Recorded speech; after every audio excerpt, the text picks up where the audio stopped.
Kalau pesan gue buat mungkin banyak ya, orang yang pengen buka mata batin lah, penasaran dengan dunia-dunia hal-hal yang seperti gaib dan sebagainya. Gue saranin sih buat lu semua nggak usah nyoba untuk buka mata batin.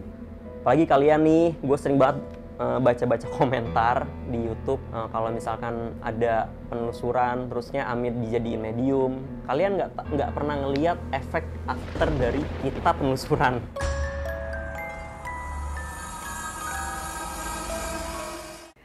Halo teman-temannya Furi, ketemu lagi di sesi mitos dan kali ini kita akan kembali membahas tentang membuka mata batin. Tetapi sebelumnya jangan lupa untuk like, subscribe, share, dan juga komen di YouTube channelnya Furi Harun, serta aktifkan loncengnya supaya kalian mendapatkan notifikasi dari setiap segmen yang tayang di YouTube channel kita. Berbicara tentang membuka mata batin. Seringkali orang penasaran dan ingin membuka mata batinnya, baik melalui ritual ataupun cara-cara khusus. Biasanya orang-orang penasaran, ingin bisa berkomunikasi dan melihat sesuatu yang tidak pernah mereka lihat. Tetapi sebenarnya banyak sekali dampak negatif yang bisa dirasakan oleh seseorang akibat dibuka mata batin. Pada saat dia sudah dewasa, ya, meskipun melalui serangkaian ritual atau doa tertentu. Di antaranya ada temannya Kak Furi, yaitu Kak Wahyu Julianto, ya, dan juga Kak Yogi Dwi Nugroho. Mereka adalah tim YouTube channelnya Furi Harun yang juga pernah dibuka mata batin oleh Kak Furi. Sama seperti Raga Sukma yang sudah bercerita kepada kalian di segmen sebelumnya. Apa saja gangguan yang dirasakan oleh Yogi dan juga Wahyu setelah dibuka mata batin? Semoga apa yang kalian dengar dari mereka ini bisa menjadi informasi yang akan bermanfaat, terutama untuk kalian yang seringkali memaksakan ingin membuka mata batin, ingin menjadi orang indigo dadakan, dan ingin lebih bisa mengenal, berbicara, bahkan bisa melihat hantu dengan jelas.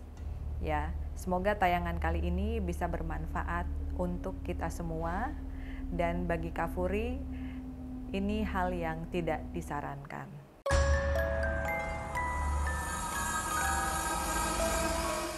Iya, nama gue Yogi. Halo, gue Wahyu.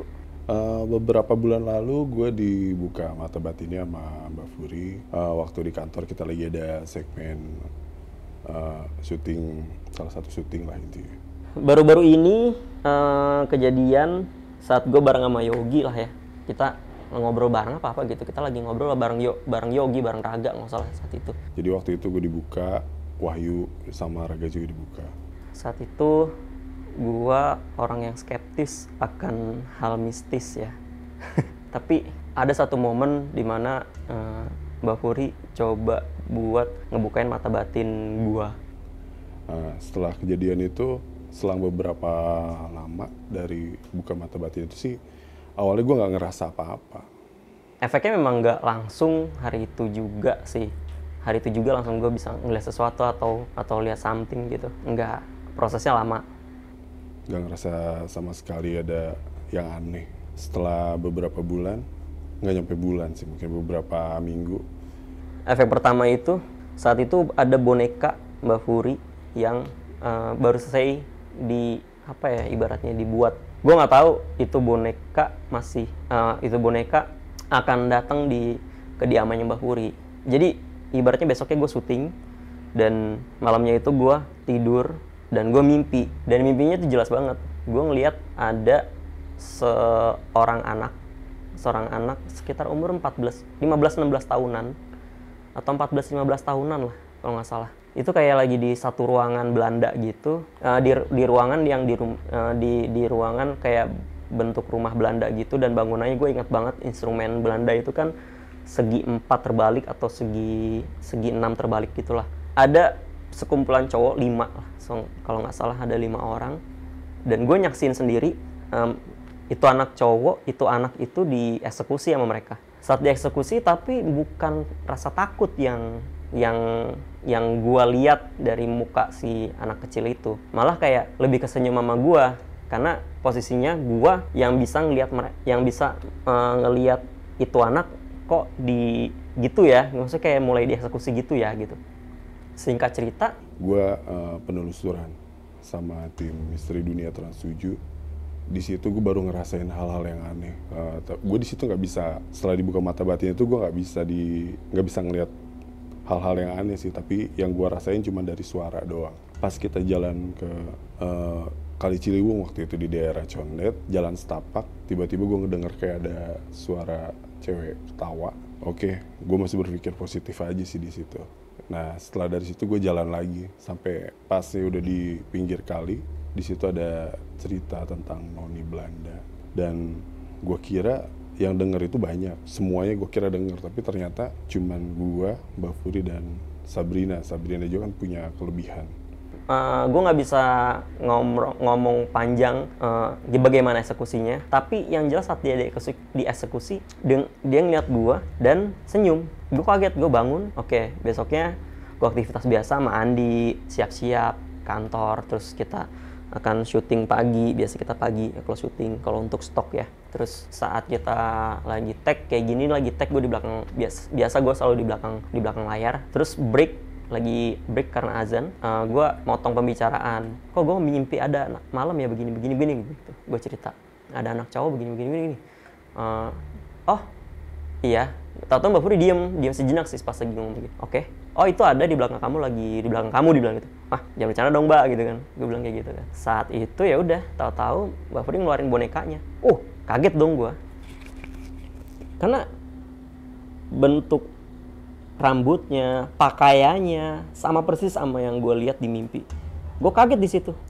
Ini mirip, gue bilang gitu kan. Ini mirip loh Mbak sama yang semalam saya mimpi. Iya, memang dia yang datang ke mimpi kamu. Gue kaget dong. Namanya Robert, anak Belanda, 15-16 tahunan umurnya. Dia dieksekusi oleh beberapa pemuda, kurang lebih 5 orang. Ya udah, cerita panjang lebar. Oke, sudah. Gue pikir sudah sampai situ aja. Setelah ngebuka mata batin itu gue sering banget kedenger suara-suara sih, lebih kedenger suara dibandingin gue ngelihat penampakan. Dan efeknya juga gue ngerasa kayak gue gampang capek, jadi banyak ngeblank. Gue juga nggak ngerti kalau masalah itu sih. Terakhir gue penelusuran, gue ngedrop, gue sakit hampir seminggu, badan gue sakit semua. Gue nanya Mbak Furi, ya mungkin karena efek gue dibuka mata batin itu. Dan setelah kejadian itu, gue lebih peka dengan suara-suara sih. Dan gue sering dengar suara-suara yang orang di sekitar gue, bahkan temen gue juga nggak denger. Tahu-tahu gue waktu itu lagi main sama anak gue di ruang tamu. Tiba-tiba gue kayak diem gitu. Gue diem, ada kali 15-30 detik gue diem. Wah anjir. Tapi gue kayak diliatin face, bayangan ada cewek Jepang saat ini. Kalau yang ini cewek Jepang pakai kimono. Gue kayak berdiri di lorong letter L gitu, dia di sini, gue di sini. Kayak letter L bangsal rumah sakit lah ya, lorong gitu. Letter L, gue di sini, dia di sini. Terus dia senyum ke gue kaget. Gue langsung sadar gitu. Apaan tuh gitu. Next day gue ketemu Mbak Puri, gue ngobrol. Oh iya, dia memang kayak nyampein sesuatu, dia pengen datang ke saya, cuman kata Mbak Puri gitu, dia pengen datang ke saya cuman nggak bisa gitu kan. Akhirnya gue berkesimpulan ya dengan adanya buka mata batin itu. Kalau pesan gue buat mungkin banyak ya orang yang pengen buka mata batin lah, penasaran dengan dunia-dunia hal-hal yang seperti gaib dan sebagainya. Gue saranin sih buat lu semua nggak usah nyoba untuk buka mata batin, karena itu efeknya ke diri lu sendiri nggak bagus, karena bisa bikin lo stres kalau misalkan lu nggak kuat. Tapi setiap orang pasti memiliki dampak yang berbeda. Tapi gue tekanin lagi, nggak usah deh untuk lu coba buka mata batin. Lu bersyukur aja dengan apa yang lu punya, apa yang lu dapat dan lu diberikan oleh Allah. Udah, itu aja sih cukup menurut gue. Apalagi kalian nih, gue sering banget baca-baca komentar di YouTube kalau misalkan ada penelusuran terusnya Amir dijadiin medium. Kalian nggak pernah ngelihat efek after dari kita penelusuran. Kita penelusuran tuh udah kayak dokumenter, udah kayak kita nggak tahu set yang ada di situ kayak gimana. Gua sama Yogi datang ke lokasi, terus seringnya Gua sama Yogi tuh nggak pernah ngasih tahu Mbak Furi tuh, Mbak setnya kayak gini. Gue cuman bilang, Mbak setnya ada di rumah begini. Ya udah, go with the flow aja gitu, kayak udah jalan set gitu. Ada apa. Ama gimana after dari kerasukan, atau Ama gimana after di mediumin gitu kan. Jadi buat kalian para netizen yang sering banget pengen banget dibukain mata batin, lebih baik jangan deh, karena kita udah ngerasain bagaimana rasanya ngelihat mereka saat prosesnya, melihat mereka saat atau ngerasain kita saat lagi di lokasi, itu butuh apa ya, butuh keberanian yang amat sangat gitu.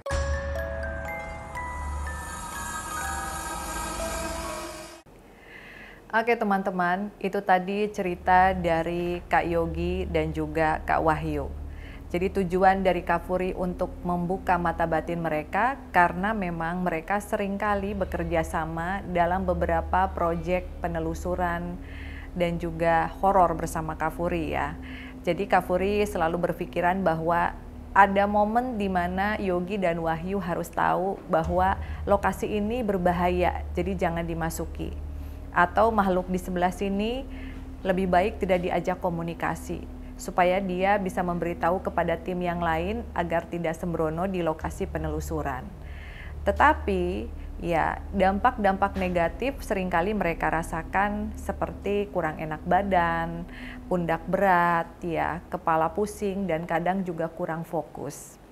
Jadi bagi Kak Furi, saran untuk kalian semua yang ada di rumah yang mungkin merasa bahwa anak-anak indigo itu adalah anak-anak yang punya kemampuan yang keren ya, Kak Furi sarankan jadilah diri sendiri. Karena sesuatu yang mungkin tidak dibuka oleh Tuhan, itu pada saat kita buka secara paksa malah akan mengakibatkan hal-hal yang negatif atau hal-hal buruk. Anak-anak yang terlahir indigo tentunya sudah terbuka mata batinnya, sudah diberikan visi dan misi oleh Tuhan secara langsung, dan kita tidak pernah tahu tugas apa yang akan mereka emban. Jadi cintailah diri kalian sendiri, jadilah diri kalian sendiri yang bermanfaat untuk banyak orang, dan Kak Furi yakin meskipun kalian tidak indigo, apabila memang kalian selalu berusaha untuk menjadi pribadi yang lebih baik, ya, pribadi yang pengasih, pasti kalian juga akan bertemu dengan kesuksesan, kebahagiaan, bisa membantu sesama tanpa perlu bisa menjadi anak indigo. Sekian penuturan Kak Furi kali ini. Semoga bermanfaat untuk kalian semua ya. Silahkan untuk kamu yang memiliki pengalaman pahit dibuka mata batin ya, atau memang masih penasaran ingin bertanya tentang prosesi dibuka mata batinnya, kalian bisa ketik di kolom komentar. Terima kasih, see you on the next episode. Bye-bye.